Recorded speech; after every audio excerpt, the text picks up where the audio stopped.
Another way that you can speed up your workflow is to work with multiple images in Camera Raw at one time.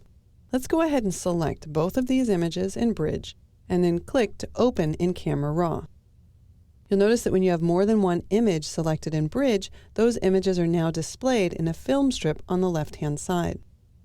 Obviously, the one that's selected is the one with the blue line around it and is the one that we can see in the preview area. Let's just make a quick change to this. We'll soften it a bit by decreasing the clarity slider, and we'll desaturate it by decreasing the vibrance slider. Once I have this image in the state that I want it, if I want to apply those same settings to another image, I can simply select it by holding down the Command key or Control key to select multiple images in the film strip, or in this case, I could have simply chosen to select all since there's only 2 images. Then I'll click Synchronize, and Camera Raw knows because this first image is the primary image, it's the one with the blue outline as well as the one that's visible in the preview area.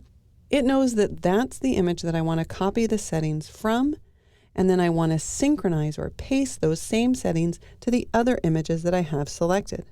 In this case, I'm going to uncheck the post-crop vignetting, and I'll click on the vibrance and the clarity options. When I click OK, those 2 changes will be synchronized between the 2 files.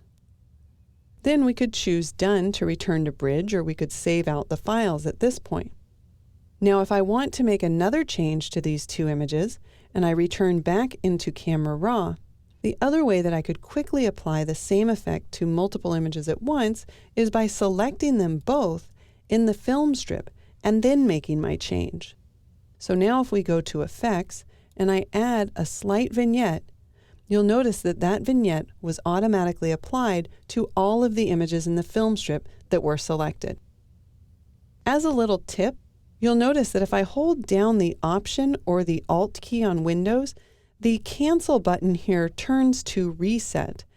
If I choose to reset my files right now, they didn't actually reset to the very beginning, those raw defaults. Instead, it just reset them to the state that they were in when I brought them into Camera Raw this second time.